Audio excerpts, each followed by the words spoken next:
We've got a great set of speakers, as you will have seen when you registered. David from ILC UK will be laying the landscape for us. They've written numerous reports. My favorite is around the future of aging and around the trends and uncertainties in the market, but I think he's got a whole lot of other reports to reference for laying the groundwork on the context here. And then Cynthia is going to provide us a perspective from Innovate UK and where they're investing their money. So, yes, it's an uncertain environment, but the government is making bets on where they're going and where they're investing their resources. So, want to encourage you to make sure you get your questions in.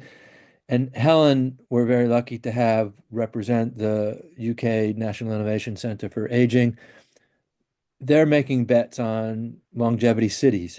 Uh, they also have a huge number of entrepreneurs in their community, along with the Internet of Caring things. I'm going to let Helen talk about their various activities and where they're seeing their bets, but uh, Helen will not only bring Nika's perspective, but the perspective of the entrepreneurs in her community. So we'll have a broad set of perspectives. So, with that, I'm extremely pleased to introduce our first speaker, David Sinclair from International Longevity Center. And he is going to provide us a perspective of the trends, uncertainties, and where things are going in the healthy aging market. Over to you, David. Thanks, Eric. And at the end, I am going to give you my one bet where I would put my money if I didn't work for a little charity.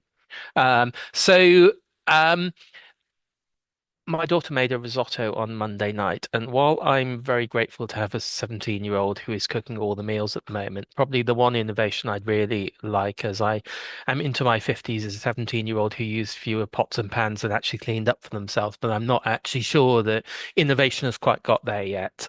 Um, but anyway, over dinner, she was telling me about how pointless school was because she knows it all. And we talked about the degree she wants to do and talked about AI.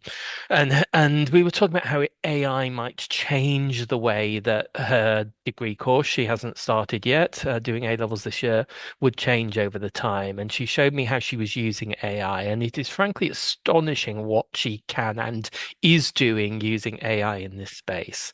Um, I realized I'm a bit behind the times. I only use it occasionally. So I thought I'd save myself some time. And I thought Eric wouldn't know if I asked ChatGPT to do my presentation for me. So I got ChatGPT to answer the question that Eric posed me. I fired up the old computer, put the batteries in, um, asked ChatGPT to tell me what to invest in if I cared about the old consumer market. Um, a dear. It was predictable. It was dull. It was, have you thought about health? Have you thought about financial services? Have you thought about smart homes? Equally dull, it told me that what was driving growth was an aging population, longer lifespans, and technology. We could have written it 20 years ago. It's not just ChatGPT that was bad. DeepSeek had a similar message. It said, the sectors with the most potential were health and technology and aging in place in financial services. Although actually, DeepSeek did also suggest fashion, which I'll come back to. If the answers had been an ILC report, I'd have told the author how boring they were, and aging isn't boring. At least ChatGPT gave me the confidence that my job wasn't going to be threatened over the next year or so. And yes, let me reflect on some of those things. Yes, health will grow. There's money in health. There's be innovation in health. Innovation is probably drugs, medical adherence, some platforms to keep us healthy. But the innovation might be as much about how we create the poly pill with a bit of metformin and aspirin and statin, some innovations on pain and on sleep and on mental health. So there will be some innovation in that space that is relevant. Financial services will definitely grow, and I'll come back to this. There's more older people, and they have most of the money in the UK.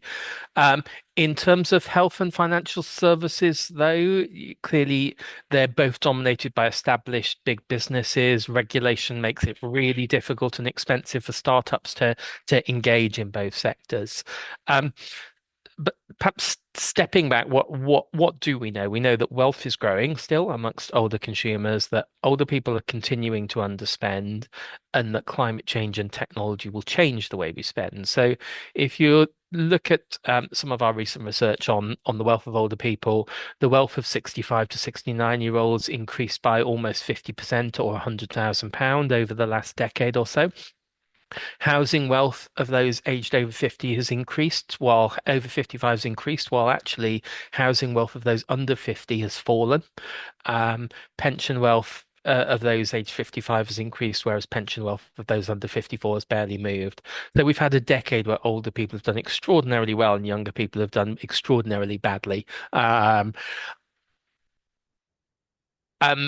in terms of the second point, so firstly, wealth. Second point, underspending. It is still the case. Older people are underspending, but also interestingly, younger people would prioritize saving over spending. So we asked, we did a survey question where we said to people, if they were given 10,000 people, £10,000 today, what would you do? And actually, younger people said they would put it towards savings, a house, and if about half, 50% of them said they do that. And actually, overall, most people would save rather than spend. So there's a really interesting question there. Actually, a tiny numbers of people said they would spend it on going on hol and going on holiday was more likely as we age. So there might be something in that in terms of a desire of how you'd spend the money. So the older people were more likely to say they'd spend the money on a holiday. So actually, we're a long way from parents spending the kids' inheritance, but we're also a long way from irresponsible younger people who are spending all their money on avocado toast. Actually, we've probably got two sensible generations that actually are not taking enough risks, and we know as we get older, we actually take fewer risks.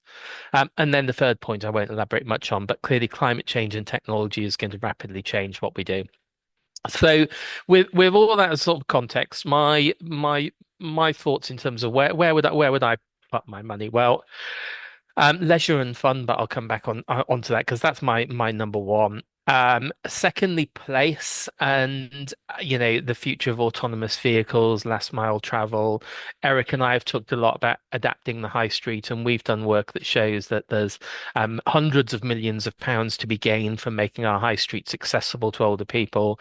That we think there's over £1 billion gain to be making our streets accessible for people with dementia. And of course, there's huge opportunity around housing in terms of supply, although actually there is a gap in demand at the moment. So actually, we don't have enough supply of the right sort of housing, but also we don't have enough demand from older people for the right sort of housing for older people.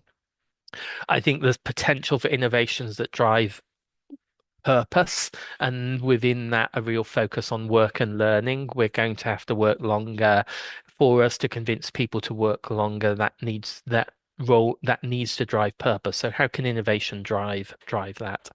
And then, as I touched on briefly, I think fashion and wearables remain an area where there is opportunity, but I do think it's one where it sort of almost feels a bit old already. Um, so where would I go? And I'm going to finish with my one thing, 1-2 idea, and they both relate to leisure and fun. So our projections in terms of the work we've done in the UK, our longevity dividend research, but our global longevity dividend work as well, shows that spending on leisure transport and fun will increase by older people, and it's one of the areas where we will see a significant increase. And I think it's at the moment also one where there is more of a gap in terms of the products and services. So two interrelated. First, slightly tongue-in-cheek, market and opportunity is around sex. It's striking how no one is talking about sex driving the older market. Amazing given how important sex is to our species, how much we pretend it isn't happening. And after social media and search engines, the most popular website in the world is Pornhub. The only ones above it are websites like LinkedIn and Facebook and Google. The Bonkbuster book sales are huge and have been since the 1960s for people of all ages, and mainstream shopping websites sell sex toys, but they never put them in their list of top products, even if they are. Age and sex is a really interesting issue. For some people, of course, libido may fall with the menopause, but actually around 6 in 10 men and 4 in 10 women are sexually active at 65. We've started to see some really interesting innovations. But also some of our research shows the real importance of touch and intimacy. As we age, we did some work on dementia and relationships, and real powerful evidence around the value of touch, and that people don't experience that. So my first point is that actually I think sex, relationships, intimacy might well drive the market, but we might pretend it isn't going to. Um, the second one, which is my big one, some of you, and it's about, I think we should be thinking about local shared experiences for all ages. And some of you know that I'm a Wrexham fan. In the very weird world of being a Wrexham fan at the moment, a couple of months ago, Danny DeVito and Rob McElhenney watched a Wrexham game from a virtual reality bar in LA today, together with few hundred other people. The venue called Cosm has a 12K resolution screen, 87 foot, offers an immersive view and experience. And any of you go to the big cinema chains in the UK will notice that a couple of them now offer the ability to watch films with a whole range of immersive features. The seats move, you might get wet. And this is cinemas, this isn't Alton Towers. You're starting to see films being designed around this immersive experience. So for me, in the future of this market and the future of entertainment, noise, smells, and perhaps even the Wrexham rain can be replicated. Um, so in a world where actually we may have to travel less because of climate change, but we still want the opportunities for building relationships. For me, it's about how you build the local. So if I had the one bet, it wouldn't be the £2 billion football stadiums like Man United are building. Why would you bring together 100,000 people to get a poor view when you could have 10,000 places that bring 100 people together and have similar, better experience? You might still feel you're with 100,000 people with the right technology, but it's only going to take you 10 minutes to get home. Um, so in the absence of that bit of tech that gets my 17-year-old to do the 18-year-old to do the washing up, I think my bet is absolutely on leisure, locally driven leisure innovations that put Taylor Swift or Wrexham Football Club or esports or model rails or Ace or anything people want to do into the communities as close as they possibly can. Might even be within the home, but actually places and products that drive shared experiences and communities would be my bet. And I'm gonna stop there, Eric, if that's okay. Yep, that's great. Thanks, David. I know that STDs are growing faster in the over 60 segment than any other segment of the population. So there's evidence behind your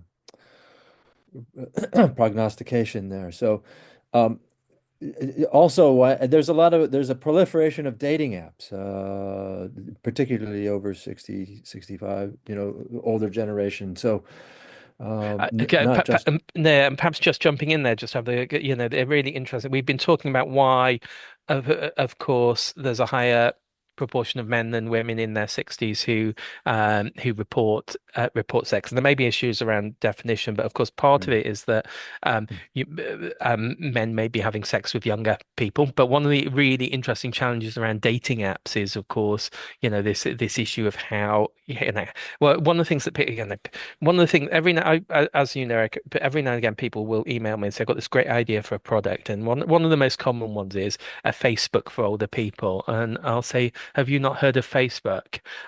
And also that actually older people don't want to just talk to older people, mm, and mm, I think that there is something about how thinking about relationships in a slightly different way, mhm, and mhm, thinking across the life course, which and it's not, as I say, it's not, the the the sex point is the provocative thing. It's actually how we build relationships, intimacy, touch, and I mm, think there is a role for products, including, as you say, products that might include sort of the equivalent of sort of dating apps and things like that, which are very mm, targeted. mm. So I've got a lot of questions for you, and I know the audience is going to have some questions for you as well, but we're going to save them till after the other speakers. So I think what you've done is lay the landscape for us. Cynthia, we're very pleased to have you on board today. You know, you were part of the Healthy Aging Challenge, in particular, laying out the landscape and the framework. I think we had a webinar last year with George, kind of providing some guidance. We tried to have this webinar as close to April as possible. I know there's probably more uncertainty to unfold over the next couple of weeks, but we're hoping that you can share some ideas about where Innovate UK is going and where some of the community might hopefully get involved. Over to you. Sure. Thanks, Eric, and thanks VSG for the lovely invite to join the panel. So as Eric has mentioned, I work for Innovate UK, which is the UK's innovation agency, and our role is to support business-led innovation. We're part of a larger organisation called UK Research and Innovation, which includes the sort of academic research councils. But my specific team within Innovate UK focuses on healthy lives, which covers health and well-being through the life course. Now, working for an organization whose role is about supporting and catalyzing business-led innovation, I love the title, Big Bets and Bright Futures, because for me, I think it sounds a lot like what my day job is trying to achieve. And also, I must say, if you haven't tweaked already, I am an eternal optimist. So, of course, I believe that the UK is a prime destination for healthy aging activity and investment. Don't get me wrong, I'm not suggesting the road is easy or even that it is completely clear, quite frankly. But I think in the UK, we have done and are doing a number of things in the healthy aging space that just might stack the odds in our favour. So that's my optimism. So over the last 5 years, together with the Economic Social Science Research Council, which is another group within UKRI, Innovate had been delivering the government's Healthy Aging Challenge programme, a £98 million investment that completed back in 2024. And I think it's important to go back a bit to go forward so that it gives you a really nice context of why we are doing what we are doing now and some of the focus areas that we have. So a lot of my reflections stems from the knowledge we've gathered through that sort of 5-year journey, which we could clearly see had energized the community of innovators and researchers from a wide range of industries and academic disciplines around a vision to enable people to remain active, productive, independent, and socially connected across the generations for as long as possible. Okay, let me get the challenging bits out of the way. We are undeniably, and I think David mentioned that, facing, as far as we're concerned, 3 sort of mega trends. Climate change is one of them. The industry sort of 4.0, which as David has highlighted, characterize the kind of fusion of technologies such as AI and Internet of Things and quantum and robotics, all of that. And then finally, the aging population. All of these we know and recognize are changing the way we live, the way we work, and the way that we socialize, which again, David has highlighted. There is also, and we see that actually playing out as we speak, a tension between sort of acting in the long-term interest and working within electoral cycles, right? So that is just a reality that we face within UKRI and Innovate UK. And I think additionally, there is competition for resources, which again, for us, emphasizes the need to build cross partnerships and cross-sector consensus on some of this matter. No one organization can do it alone. We have to work in partnership and we have to work together in order to address it. So having said all that, our work over the last 5 years has really demonstrated that many organizations, including businesses, voluntary organizations, charities, public sector organizations, academia, think tanks, you name it, are all willing to coalesce around the vision to improve healthy life expectancy, not just for the few, but for all. And so for us, it's not just about life expectancy, it's about healthy life expectancy. And I'm really super proud of the fact that some of the work that we've done had meant that some of these organizations came into existence because of or as a direct result of our funding from Innovate UK through the Healthy Aging Programme. The programme also pointed to the fact that healthy aging requires innovation across a whole host of areas, from health at work to housing, as well as in the environment. And I think David very eloquently talked about place and how vital a role it plays within healthy aging. And for us, any investment approach really does need to be flexible. And it was something that we sought to embed within the program. So you needed to have a way of testing it, of learning from that experience, and then using that to kind of shape your understanding of what interventions you apply.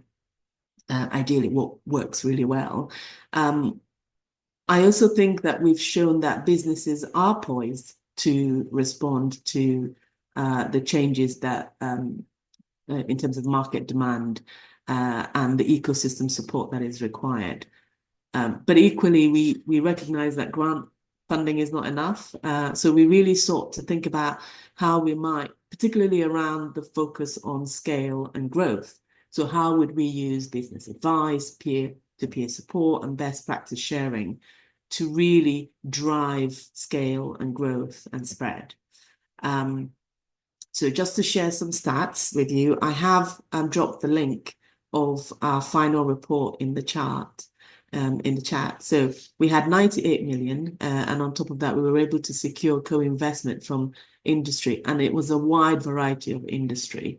Some sort of commercially driven, some social impact investors of about 63 million.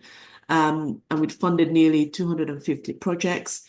And again, as David highlighted, across a whole host of areas, touching pretty much every industry sector. And what for me was really encouraging was that 80% of that of the project portfolio was inclusive of lower income groups. So again, driving home that inequalities in the system mean that not all of us can attend the Wrexham football match or even take advantage of the lovely cinema with the moving seats and immersive experience. That is just the reality that most people are facing. We had about 126 SMEs that benefited from our funding, and 43 of those were social ventures, again highlighting for me the fact that typically within some of these deprived areas, the people who are really targeting interventions are community groups, are social ventures, are voluntary organizations, and it's important that that's recognized and adequately supported. So what's next? So this is a bit, I tell you what we're doing now. Well, for us, the aging population still remains a great opportunity, and it is an opportunity. It is a fantastic medical marvel that we're all living longer. That's brilliant. That's something to be celebrated. So we just got to have to do a little bit more to ensure that everybody is benefiting from that longer life and not spending most of it in ill health, or at least a large proportion of it in ill health. So whilst the Healthy Aging Challenge has come to an end, the mission continues for us. Unlike in a number of ways. So unlike the Healthy Aging Programme, which very much was looking at the over 50s perspective, our new Healthy Lives team within Innovate UK has a much broader scope. So we're covering living a long and fulfilling life, maintaining health and well-being in both mind and body through the life course. So the key change there is the formal inclusion of nutrition and obesity, well-being and brain health. And for us, that covers mental health and neurodegenerative conditions through the life course. So not just, again, for the over 50s. And for me, the whole multi-generational, intergenerational piece really comes into it. Nobody wants the idea that their personality somehow changes as they get older. They like the idea that products and services are exciting, just as they were when they were in their 20s and 30s, that there's a recognition of their individuality, even when they're older. We are supporting work on a number of fronts on that basis. So the Office for Life Sciences Dementia Goals Program is one of those. We're also looking at the Addiction in Healthcare Goals Program, but we've also got work that's aligned to the Obesity Goals Program as well as the Mental Health Goals Program. And in fact, on the latter, I've just come through a week of interviewing nearly 35 projects from our third competition on the Mindset program. So the Mindset program is looking at digital health immersive technology as therapeutics to manage moderate to severe mental health conditions. As part of UKRI, we're also engaging in developing the areas under the Government Health Mission. So for those who remember, that was initially termed NHS Fit for the Future. But clearly there's a role for social care. I have that. And then I think also the 10-year NHS health plan, I think provides further cause for optimism with aims around moving care from hospital to communities, making better use of technology, focusing on preventing sickness, not just treating it. So for us, that's our bread and butter. But finally, I wanted to share that we are gearing up for the spring government spending review. I'm optimistic because I think it's important that we provide a means to help scale and spread many of the projects that we've initiated through the Healthy Aging program. And this might be a great way to do that so that they can realize their full potential. I will stop there. Thank you. Thanks, Cynthia. So one of the things that you and George with the Healthy Aging Challenge supported was the Business for Health initiative. And funny enough, I got a phone call from somebody involved with NHS Confed who said that they're now looking at businesses and what businesses can be doing to contribute to the NHS mission that you just mentioned. So I don't know if there's anything that you want to mention in terms of No, private market and what they're doing. Where do you see engagement? I mean, I think it's massively important on two fronts. So the businesses themselves have often are large corporate companies that have employees who are aging, and therefore, from our perspective, they have a role to play. We know that financial well-being is really key for people's healthy aging. We also know that the two sort of top reasons why people leave work is because of their own ill health or because they're looking after a loved one, right? So from that perspective, they have a role to play. They have a duty of care for their employees to help support them and to ensure that they have a multi-generational thing. Every research evidence demonstrates that there is benefits in terms of investment, in terms of return revenues.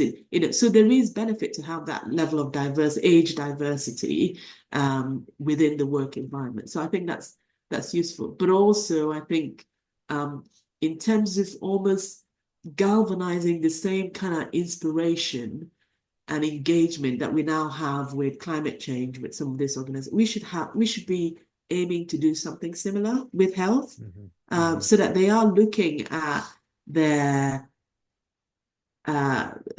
activity and thinking about how that has an impact on the well-being and the health of the environment that they operate in, and how that improves or doesn't, as the case may be, the sort of societal benefit that can be realized from that. To be honest, I'm not sure they're different. I think there's a overlapping interest No, I between agree. climate and I aging. agree. I mean, when you talk about like a passive house, for Yeah, instance, they're a bit more expensive, but you know what? They're healthy homes. In yeah, many ways, they are healthy homes. yeah. I know there's controversy, And, pros and cons, and, but and David will attest to this. We were in Japan about 2 years ago. So there are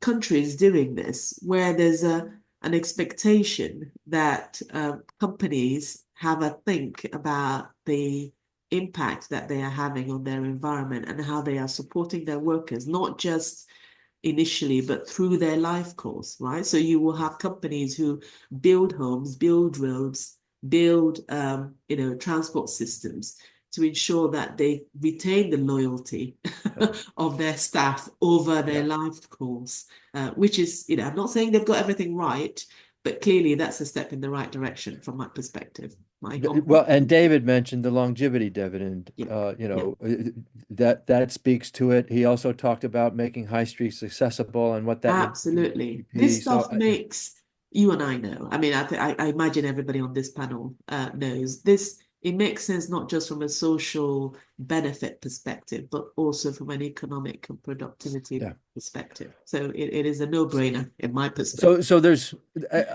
a lot of questions, and Yeah. I'm trying to touch on some of the questions that are coming in through the chat. We can return to them, and I think if I haven't appropriately asked the question, I can come back and get some more. So, but I think I want to make sure we have enough time for Helen, who's going to bring in the National Innovation Center for Aging perspective on all of this. So we'll come back to, I'll ask you to turn your video back on after Helen's done, and we'll have a panel discussion.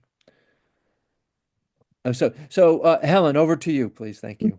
Thank you very much. Now, I'm a bit annoyed because David and Cynthia have just said what I was going to say. So I'm kind of like, yeah, great. Well, but they're not doing longevity cities. You guys are. So yeah, currently, and for those of you who don't know me, I did used to work at Innovate UK with Cynthia. So I've been around for a few years now. I'm currently up in Newcastle at the National Innovation Centre for Aging. For those of you who don't know who we are currently an organisation within the university. We're supporting small businesses, large businesses, policymakers, researchers, you name it, to try and help co-develop, co-design those products and services that we need to bring to market. So we are working with a wide range of different businesses and organizations. Next slide, please. Oh, that was slow. So what do we do? So we help organizations scout, identify trends, we provide insights, we use data just to try and give people the necessary information they need to then go to the market, the longevity market, however they want to do it. So it could be a commercial organization that's trying to develop a tasty new food. It could be a startup that's coming to us for some information or insights. We are all about the voice of citizens. So for those of you who don't know, we have a membership organisation that works within NICA called Voice. This is a not-for-profit. It's free to join. And these people are real people living real lives. We go to them with questions about whatever it is we've been asked to find out about. And it is a really powerful way to co-design and co-create those products and services. Next slide, please. So these are a few of our programs. So I'm not going to talk in detail about any of these things. Obviously, you'll get my details. You can contact me about any of them. So we had a very successful UK-China accelerator where we sent some businesses out to China to learn from them, and China really, really learned from us. And in fact, this is one of the things we're seeing globally. China are looking to us for solutions. They are ill prepared for the amount of people they have aging in their population. So there are global opportunities for small British companies to go out and engage with these different countries. Saudi Arabia, again, I know people don't necessarily like working with some of these entities, but they have money and they want to do something in this space. So again, there's huge opportunities to work with different types of global entities. The Internet of Caring Things, some of you may have heard about. This is very regional focused. It's an accelerator. We support very small businesses and startups in the Northeast region, and we provide again that the real insights, the co-design, co-creation that they need. And then cities of longevity. So I'll go on to the next slide, please, Michelle. So Cities of Longevity was launched last year. It's the first of its kind. It's a project that aims to create inclusive and accessible, equitable urban environments to support the older population, or to better support the older population, but also to enable younger people to thrive in the same environments together.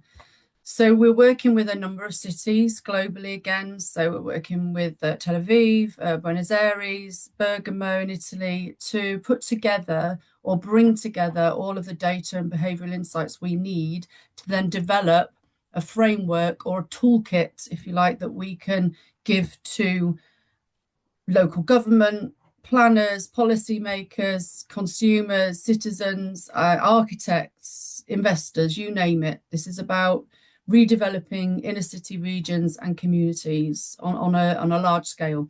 The toolkit isn't fully fledged, up and running. It's getting there. So what we're doing at the moment is building the artificial intelligence that will run in the background, and we are just constantly feeding it with the data that we're collecting globally right now. So this will hopefully create these, as we've been talking about, those intergenerational neighborhoods, building the ecosystems, the networks, the tools that people need to live healthier lives within the cities. And it's not just about cities. This is urban environments. This is about communities. Transport obviously is a huge element of that, and we talk to a lot of businesses who are trying to find ways to navigate some of the issues around transport. Again, not just in cities, we're looking at rural environments as well. So just to talk about some of the things that we're seeing from the market. So, some of the signals we're getting, some of the questions we're being asked. It's been very interesting. And next slide, please, Michelle. So we're finding global organizations, big commercial global organizations, are coming to us for these insights because they don't know where else to go. So, for instance, we're working with very big food companies on nutrition and, how they can better serve the older customers. But it's not just about that. It's about the fact that people's needs are changing. So as we all keep saying, people are at work for longer. So you haven't got time to cook. You don't eat with your family as much as you used to. You struggle to access the ingredients that maybe you used to. You just don't have the time. It's about time. So, how do we do that? How can we provide nutritional food for people that actually can't do the things they used to be able to do? So future of work we're seeing is a theme that just seems to be threading through everything at the moment. And again, as Cynthia said, these global organizations have huge numbers of people who are aging. So they are constantly looking for innovations they can give to their employees, whether that is around nutritional advice, well-being, menopause advice, and you name it, they're asking us for those insights. I think that some of the biggest signals we've been seeing, again, and I know David, he said this very well. So finance, we are seeing a lot of companies coming to us, big financial companies, so big players, MasterCard, HSBC, for instance, are coming to us to ask us, what do people need? Because they don't actually understand what people need. So it's our job to go to the citizens and say, what do you need? And this could be 30 to 40, 40 to 50, 50 to 60. People are rethinking how they're living. They're rethinking, do they stay in their own home? Do they downsize? Do they right size? Do they give it to their kids? All of these questions we are being asked. How do we come up with innovations to help people? There are more older people now, obviously, with cognitive decline. How do they manage their finances?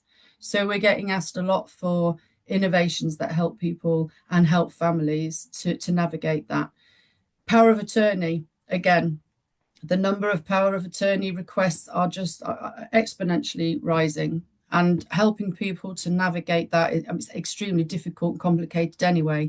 But if we can try and give them some insights or some tools, some innovations that can help people to do that.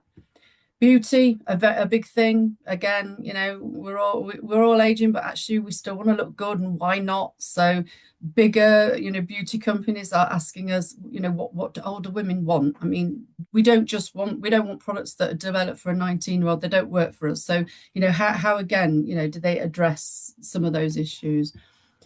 And housing providers as well. We're getting a lot of interest from housing providers, developers, architects. What can we do to build the homes that are going to be the right homes for people to age in? And this again is about building communities. It's about building resilience into communities, bringing people together to live in that kind of intergenerational way that we're really aiming for. And I agree with David. Tourism and travel is a huge thing. A lot of older people are on their own. They don't want to travel on their own. So there are a lot of innovations coming through that maybe match people up to to somebody that say lives in Ireland, and they would maybe welcome somebody into their home they're a similar age. So there are lots of innovations that are starting to come through around that as well. And your dating websites. I find this actually quite astounding that most young people, and I'm talking about people in the age bracket of 12 to 17, meet people online now. They don't meet girlfriends and boyfriends at school anymore. They're all doing it online. It's just utterly bizarre. But it's like this is the best way to do it. And actually, it isn't. And as David said, different people have different needs. We are talking about sex quite a lot, Nika, and professionally, everybody, not honestly. We're working with quite a few businesses around male health, and women's health obviously is always a big thing for us up there. So yeah, we are looking at sex. People don't want to talk about it. We work with a lot of residential homes, retirement villages, care homes, where people who are in their 80s and 90s actually still want to have sex or feel pleasure, and it's not addressed at all. So absolutely agree, David. This is something that we can try to help to drive the conversation in, if you like. Investors, we're seeing investors starting to change the way they think about longevity. It's slow, painfully slow. They see it as high risk. They don't want to. It's almost like they're waiting for somebody to jump in, and then they'll start to follow. So but we do get a lot of investors asking us, where would you put your money? Where are you seeing the trends? Where are the signals coming from? What do older people want and need? So it's all very well a small business saying to an investor, oh, these people need this thing, but they're asking us, actually, do they need this thing, and should we invest in it? And charities as well. More charities are finding ways to move their money. They have huge amounts of money, charities, a lot of the charities anyway, the bigger charities, and it's difficult for them to spend it because of all of the regulations that they have to be answerable to their beneficiaries. But they are finding very, very innovative ways to funnel some of that revenue directly to products and small companies. So that's really exciting, actually. And we're seeing that this week. I was at an Alzheimer's launchpad accelerator where there were loads of small businesses and startups there. So that's very, very exciting. I think I'll finish there, and we can have more of a discussion. Yeah, no, thanks, Helen. Really good stuff. I did want to build on something that you had said there. I was remiss at the beginning of our webinar today. I should have wished our entire audience happy World Happiness Day. Today is World Happiness Day. And I don't know if you watched the news this morning, but the happiest place in Belfast, the healthiest place in the UK is Belfast. Stephen is dropped off, so he won't be able to represent for us. But it was interesting because the research that the World Happiness Report did in the UK talked about the social relationships that come from this, and it didn't necessarily. There are, let's just say, Belfast is not the wealthiest part of the UK country, but it is the happiest, and so the relationship between money and happiness is not always a direct correlation. As a matter of fact, one of my favorite studies is a Harvard Grant study, which talks about the number one thing to help us live better for longer, our health span, is around the quality of our social connections. And that was the strength of Belfast, that it was around communities and community meals that they had found was one of the things that was really protective. As a matter of fact, BBC did a test where they dropped 10 wallets around Belfast with money in it, as well as a number to call if it was found. All 10 of the wallets were returned in Belfast to the owner with so as an indication of happiness. They were using that as a proxy. So I thought that was quite interesting. But I use that as a long way to ask a question about longevity cities. Where does community come into your longevity cities? I mean, when you talk It, about this, there's a question around business model. How does an organization make money out of this? And I do want to then bring David in and around housing around all of this. But I do think there is a model around community. I don't know if longevity cities touch on that. yeah, absolutely. I mean, that is central to how it works or should work. We talk about investors, property developers, etc. We don't want to just give them the toolkit so they can then swan off into the sunset and think they can develop whatever it is they want to develop. The questions that we ask when it is actually up and running, the questions are built on what people have told us. So everything within the Cities of Longevity project is based on community. It's based on what people have told us. What do they want? What do they need? And again, this is global. This isn't just UK based. So we're getting a lot of different perspectives from lots of different cultures, and many different cultures do social interaction better than we do. We know that we're not good at it, and there's lots of reasons for that. But you can walk through any city centre, and I walk through mine. I live in Sheffield.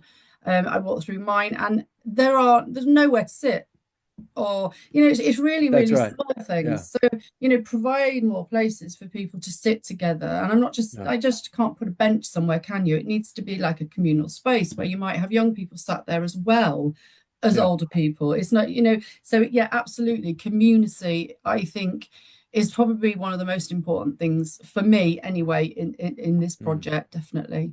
Well, according to the happiness report as well, David, you've done some reports on this as well in terms of making uh, town centers accessible. And Cynthia, you funded some projects. I'll go to David first, and then Cynthia, maybe you can talk about what IUK did. David, over to you, please. Yeah, and I clearly making both in terms of the built environment in the town centre accessible is extraordinarily important part of the solution, and the work we did on dementia, and indeed the work we did on retail with Cynthia and her colleagues highlighted the need to adapt the retail environment to old age, and I think that involves yes, benches, toilets, accessible transport, but it also involves sort of structural change into the way we offer services when we offer services. We're about to hopefully start some work around the nighttime economy and the questions around sort of, can we design a nighttime economy that start in the morning?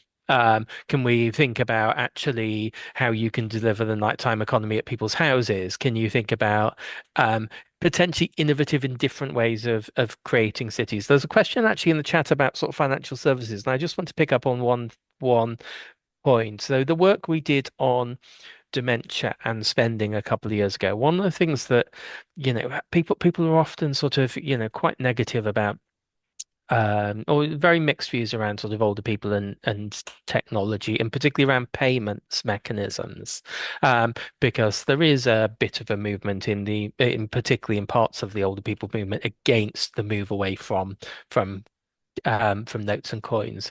One of the things that was really striking in this work was that people with dementia prefer card payments to cash often. And the reason for that was that, particularly if you don't need pins, you don't have to worry about managing change, and they're usable and they're accessible. So it reduces stress, reduces anxiety.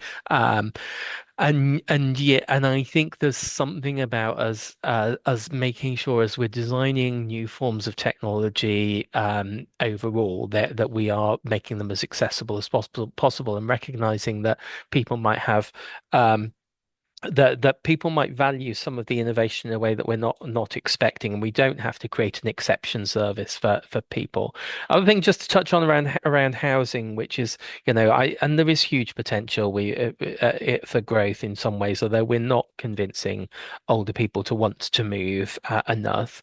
But one of the things I would caution against is the sort of slight obsession you get in this space with let's create new home share models, which is where younger and older people live together, and it doesn't really work in the UK.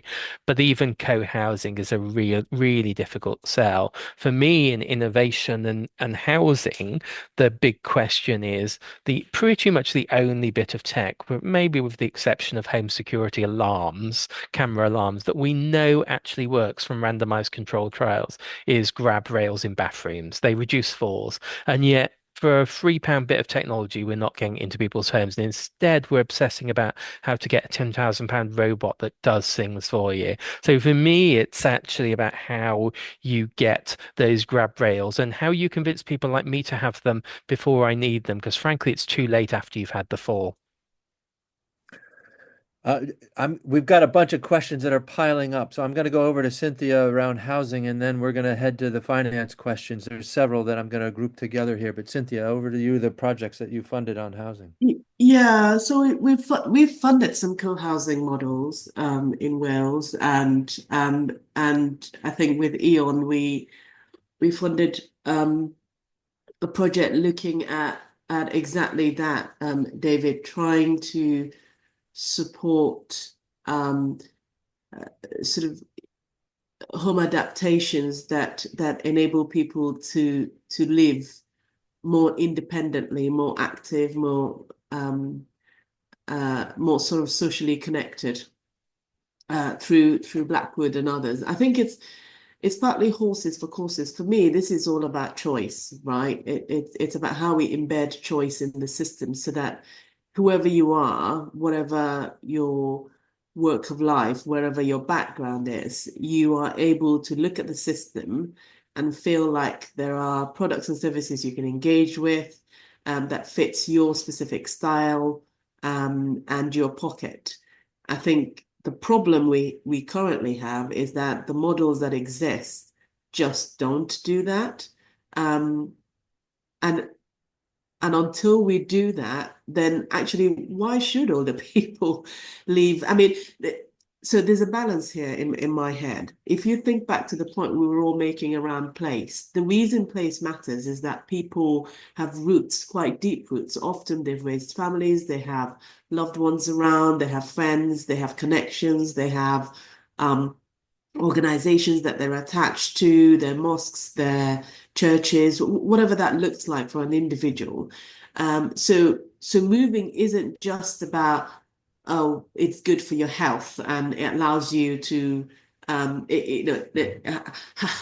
everything on one level. It has quite huge implications for the individual, because if you move somewhere and then you're isolated, which is one of the things we're seeing when couples move to seaside with destinations, and then one of them unfortunately is no longer alive, and then the other one feels lonely because the only person they know within those regions was the loved one who is no longer with them, and that has all sorts of implications for their ability to then live well. And we know that loneliness and social isolation is really important for your ability to age well. So that's one of the things I say. The other one is to talk about, so I'm all for age-friendly neighborhoods and age-friendly locations.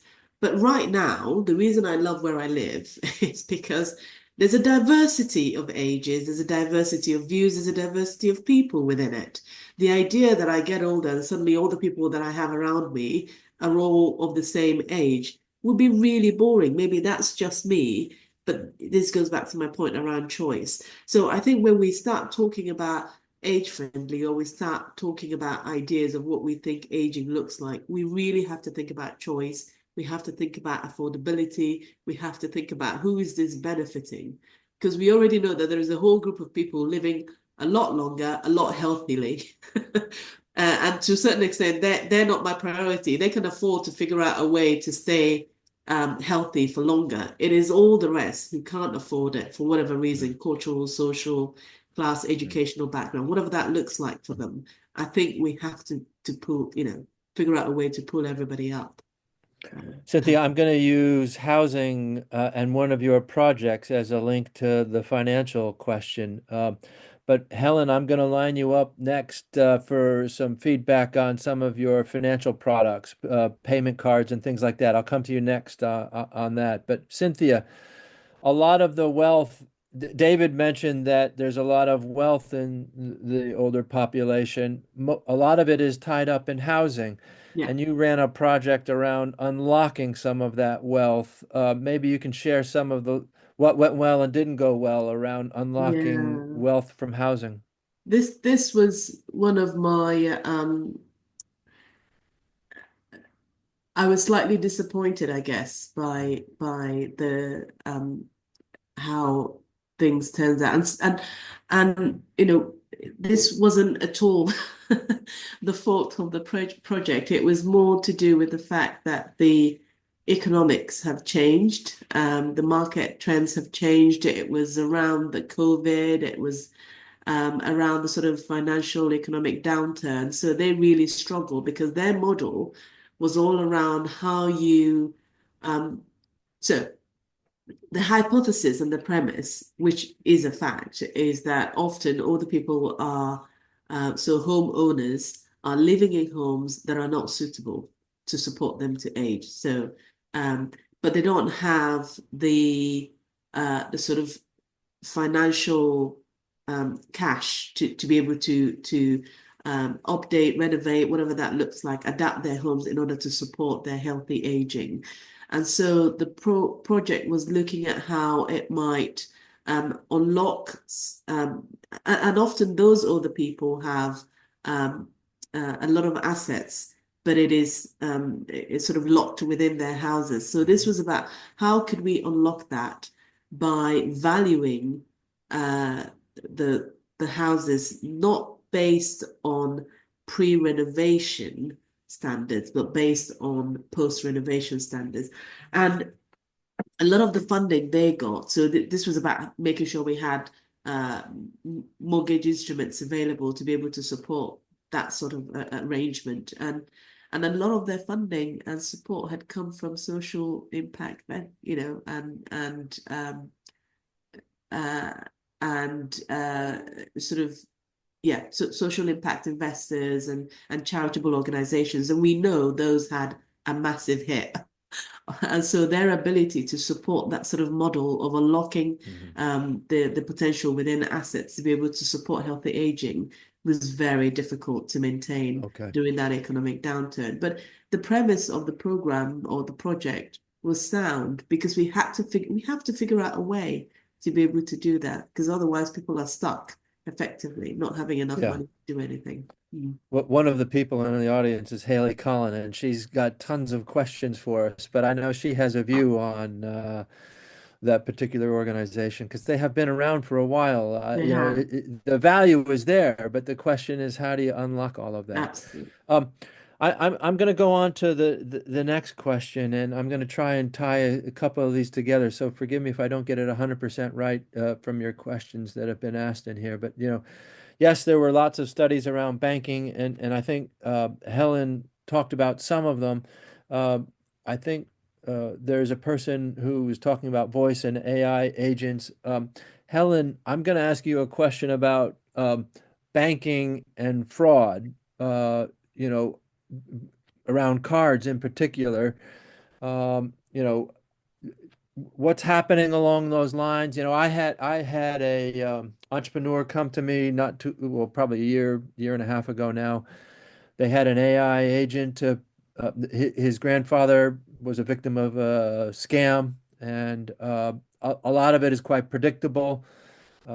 He proposed a solution using AI as a way to predict some of this stuff. I think he originally talked about various models, and then he went to banks and tried to put it into what banks are doing. I mean, I think there's some work that's going on around prevention of fraud for older generation, well, all generations, but there's older people tend to be a victim of these things. I'd be interested to hear what you're seeing in Nika and the various projects that you've got. Can you share to the audience what works, what doesn't work? Yeah, I think, one of the things we see a lot, and this is where some of these solutions just don't work, is that there's a perception as soon as you get to a certain age, you need a family member to do things for you. So, you don't necessarily you don't absolutely don't get to a certain age and all of a sudden don't want to manage your own finances. So there is a big barrier towards some of these really good innovations that actually do need a third party to help manage it. So we're not seeing huge numbers of these things coming through because of all, obviously, because, and I think David touched on it, there's, it is very difficult to engage with some of these big banking, some of these big corporations. So some of the really clever innovations are struggling to find traction. But again, a lot of them as well, they come up with this AI thing, oh, it's AI, it's this, it's AI, it's AI, it's AI. Actually, that's not what's needed. I think with scams, you're always going to get scams. And actually, all the scams that my mum's been a victim of, not that she's not, have been by phone. So this has been a telephone thing. And then, then it sort of, then it goes, then they ask you for some information and they pretend to be a bank or whatever. How you stop that, God knows how that could be stopped. But the banks then can intervene, because then if they see something that's not quite right, they do pick it up. So it's not that the banks aren't addressing it, it's just that there aren't those really clever ways for people to do it themselves at home, if you know what I mean, without that outside help. And again, that what we tend to see are payment cards for people with cognitive decline, for instance. But the whole point of those is a family member is part of that circle, so they can monitor what the older person is doing. Well, I don't want my kids seeing what I'm doing when I'm when I'm older. I mean, it's not what we want, is it? So we are asking people to come.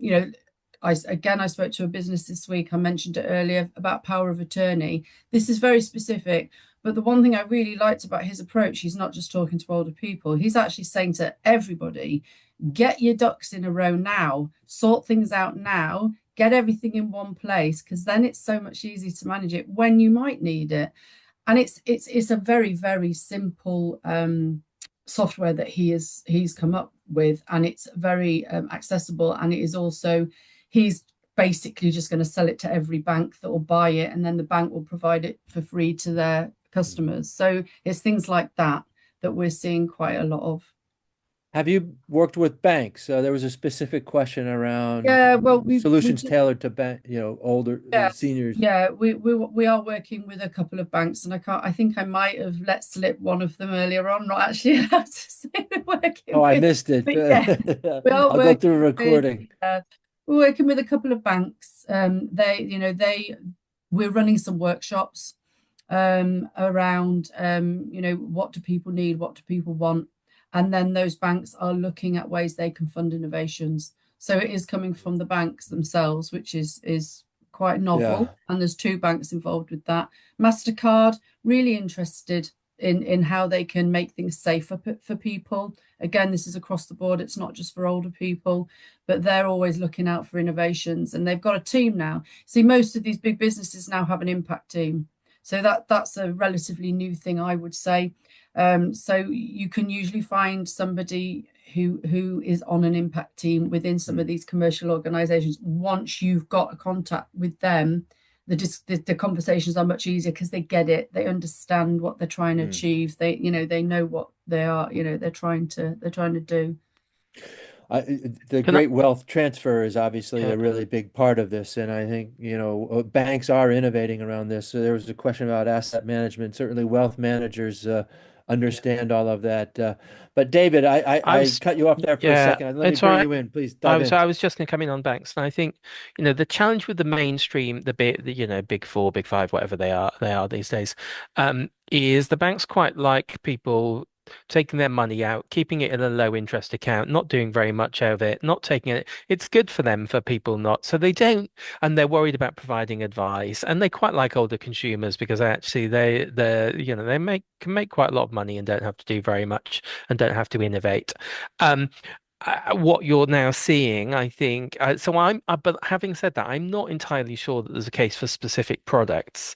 Um, I think companies like Monzo, who are starting to thinking about things like pensions, but also who have created accessible and usable apps that are much easier to use than previous generations and much more creative and much more interesting, will be the companies that drive older people into using apps for technology. It won't be the existing ones, but it's going to be a slow change.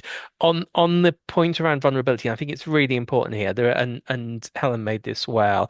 There's a real balance to be taken between letting people take risks and let people make their own mistakes. So in the work we did on dementia, we started from the point that actually I'm allowed to buy something stupid if I really, if I, why should someone with dementia not be able to make the same choices? As long as within the Mental Capacity Act, people we believe people are capable of making those decisions. And sometimes we're overprotecting people, which is dangerous for in terms of autonomy and having said all that, the FCA published their update on their vulnerability work last year. They highlighted that the bank's approach to vulnerability is poor.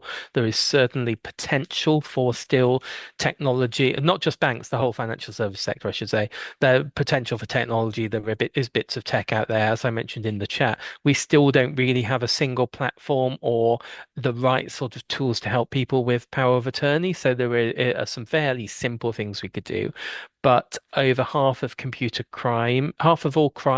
So you've got a new government who's come in, and the previous government who were slightly obsessed with we're all going to get killed but and mugged walking down the street, when actually almost all crime now is computer crime and fraud. Well over half of crime is computer crime and fraud. It's getting worse. We have no idea how to deal with it. Enforcement is difficult. It's hard to report. And it strikes me that we are going to have to do something. The banks are sort of getting better because they have a liability if people are conned. So all of a sudden you're starting to see banks and credit card companies really working hard on this. But the one innovation to flag, which I think is a really interesting one, as some of you may have seen a couple of months ago, is O2 produced and it was AI, but they produced an AI version of an older lady who wasted the time of telephone scammers.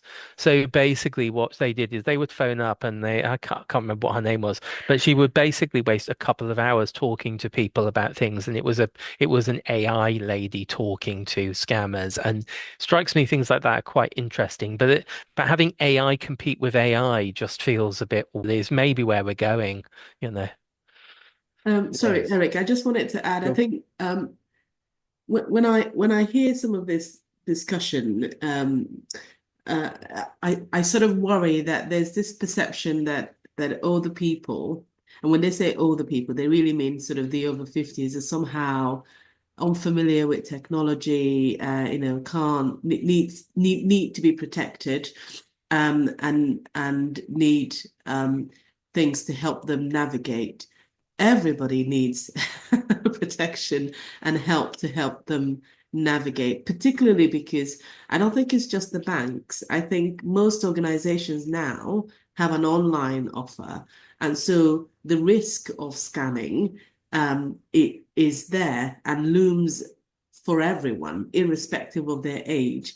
So the idea that you specifically target over 50s, in some ways, I think is quite reductionist, because what it means is that you're not really future-proofing your product, because actually the next generation of 50-year-olds are likely not going to be digital, they're going to be digital natives. They understand the online world, they live there, they use it in a variety of ways.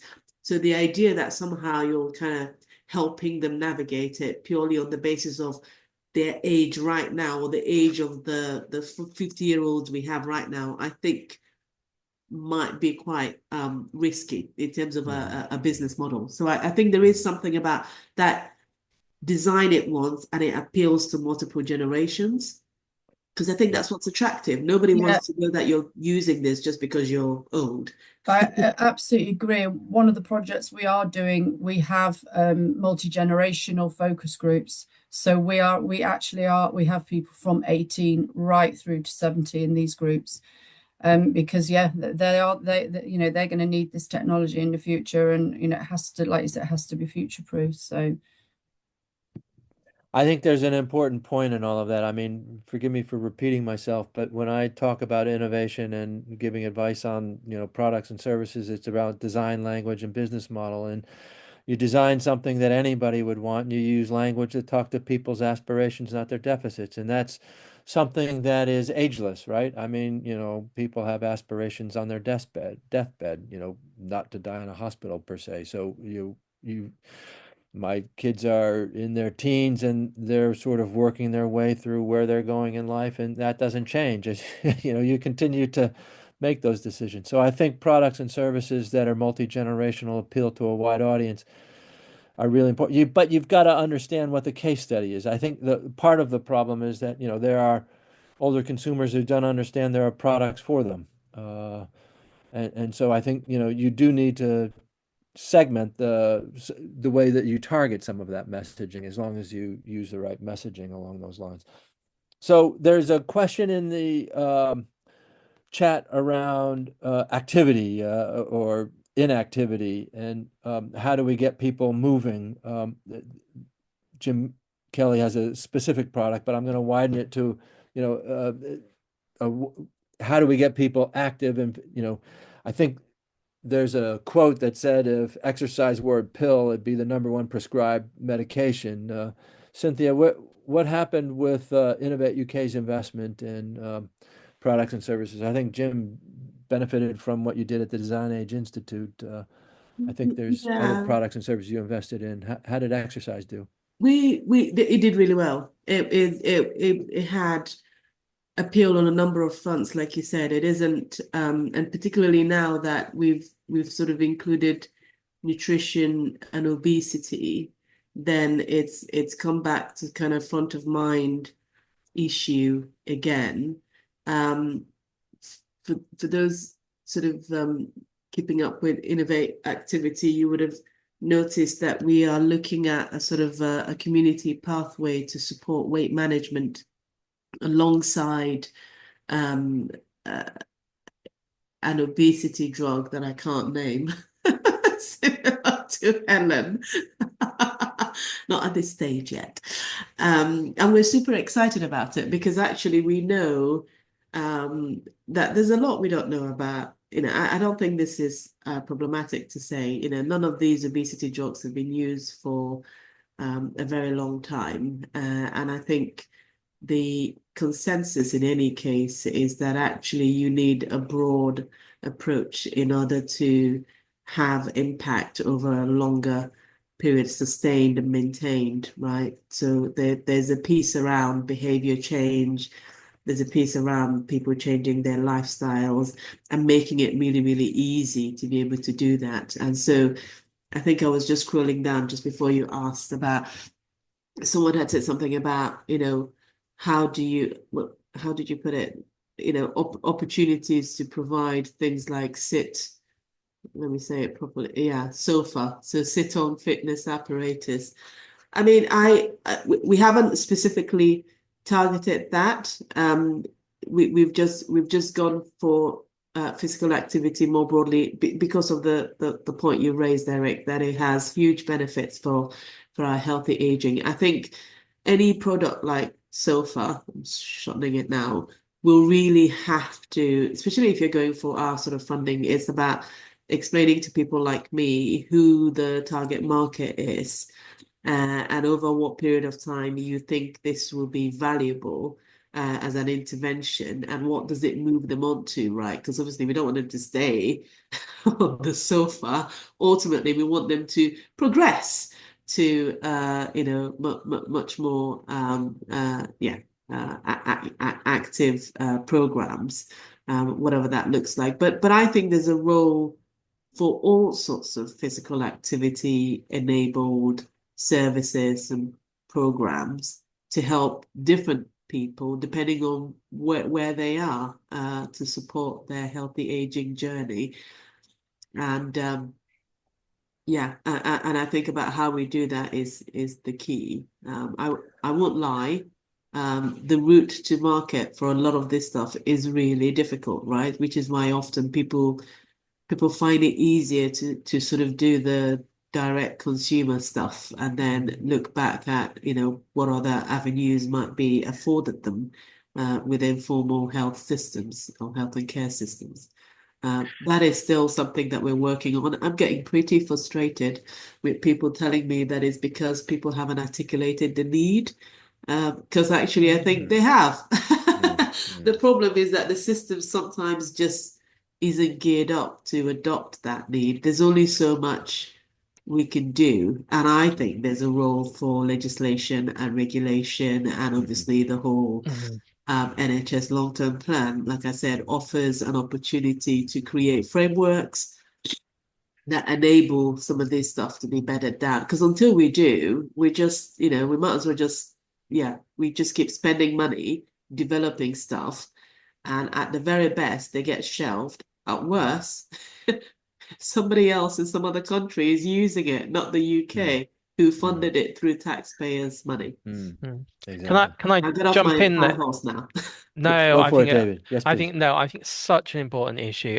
Back into the 1950s, I think now there was a study of the health of bus drivers versus conductors, which showed Famous. significantly low levels of poor health amongst the conductor who would go up and down the stairs than the driver.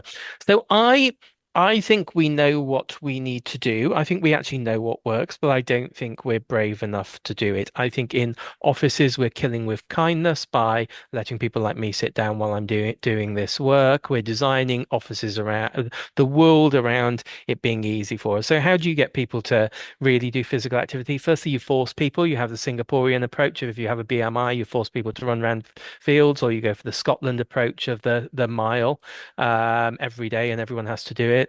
And we can have that in the workplace. We ban cars. Ban cars would overnight reduce the some of the issues around obesity. We have minimum pricing for car parking. One of the biggest reasons why a tiny charge of car pricing significantly increases the likelihood of someone walking. So, but politicians are too afraid. We don't let people park outside shops, and actually, we make the world more uncomfortable. So we don't have comfortable chairs. We should be making them more. And I think the challenge is what we've done is we've tried to make the world too comfortable for us. So maybe the innovation is in less comfortable chairs, less comfortable devices that force us to get up every half an hour to walk around.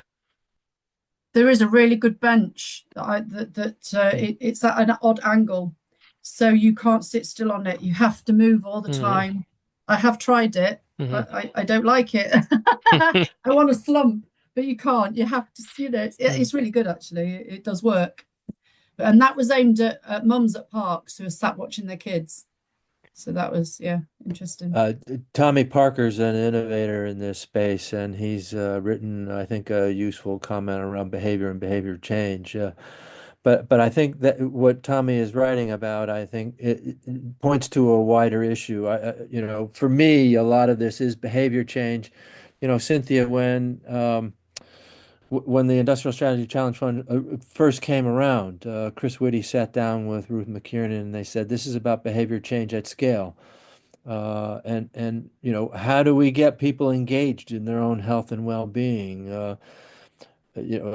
Behavior change is hard. Do you know where we're going But from an Innovate perspective? so. I mean, obviously, I think there's some merit in this, but I think we have to make it easy. The idea of just willpower just doesn't work, I'm No, afraid. that's I right. think we've tried that for a while. Like David said, we know what works. But equally we know that, there's a mixture. So I've always felt that there's a role for everyone in the system to play.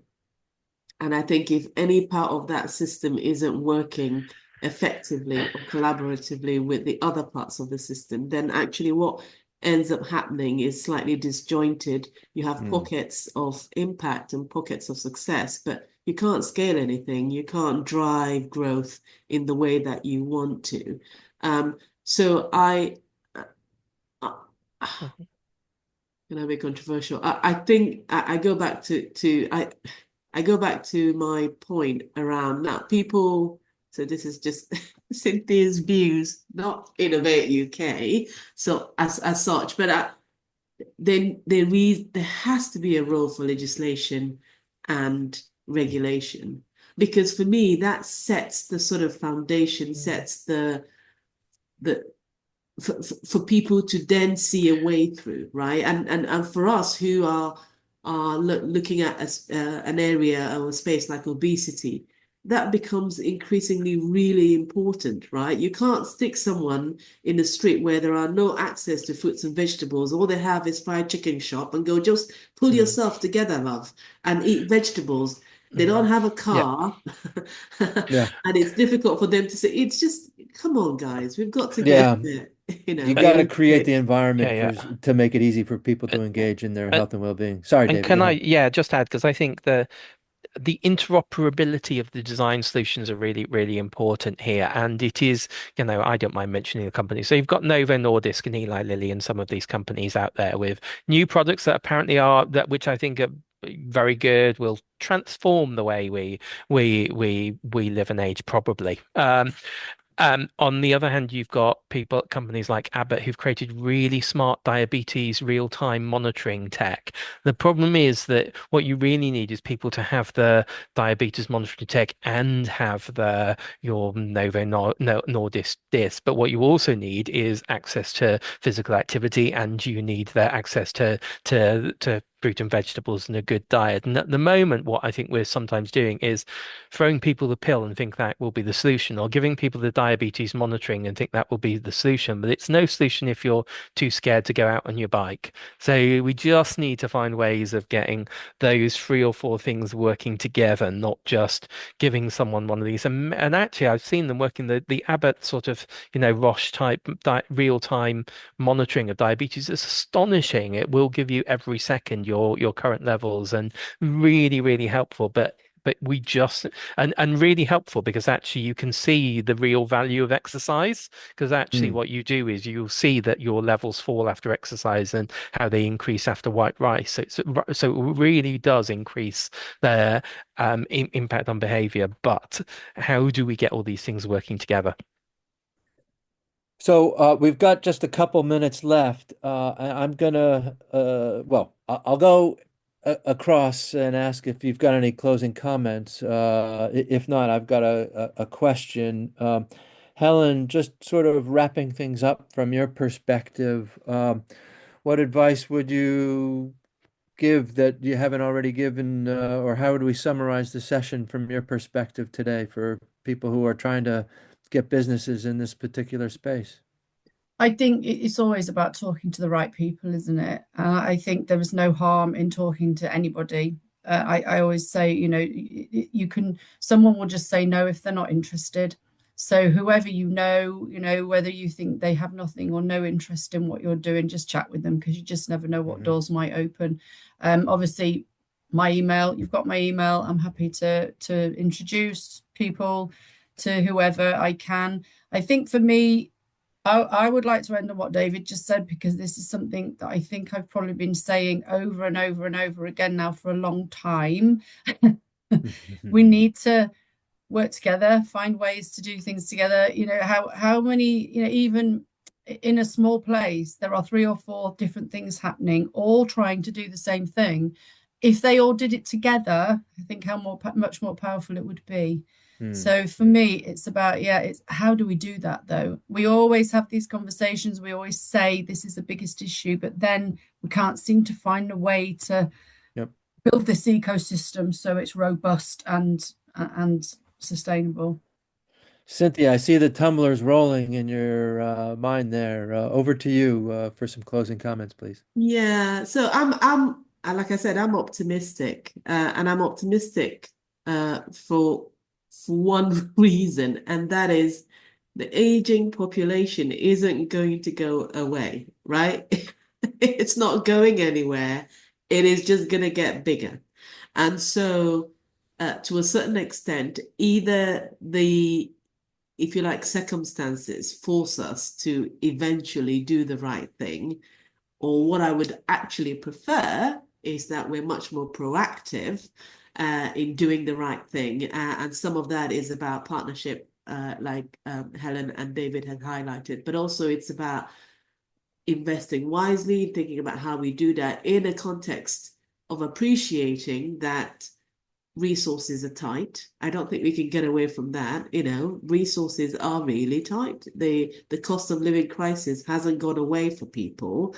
And so in all of that, I think it would be helpful if we were making proactive decisions in the right direction rather than sort of being carried by this grand swell of the trend. That's what I would like. So keep innovating. If you're an SME, we are still excited about the space, but we think that it isn't just about innovation push. There needs to be a system pull Yes, exactly. alongside that. Exactly. And that isn't my job. That isn't Innovate UK, right? I can't do that bit. Somebody else will have to do that bit. But we need that bit for the system to work. Sorry. David, over to you for a closing comment, please. I'll just try and touch on something we haven't really talked about. So I've shared a link for with the data from our global longevity dividends report that highlights in effect the spending power of older consumers and the value of older workers across the G20.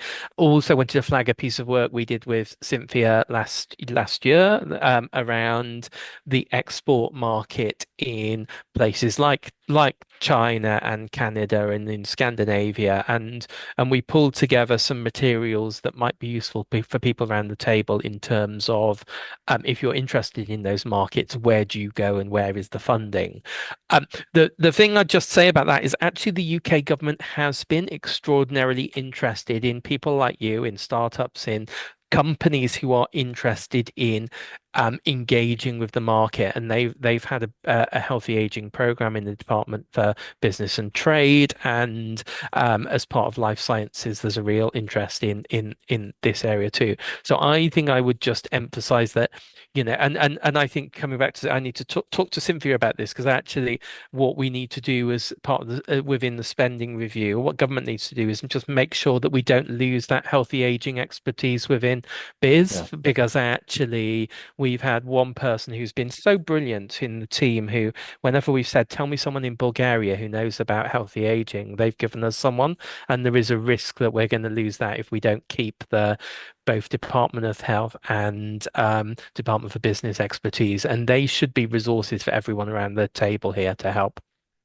Really good point, David. Thank you so much for highlighting that. We're beginning to lose people. I'm going to make one last invite on the 20th of May. Let's carry this conversation live in person over drinks. You're invited to Riverstone in Kensington on May 20th at 5:30 p.m.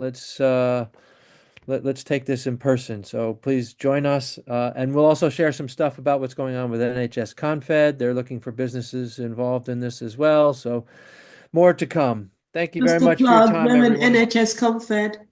We're going. Yes, exactly.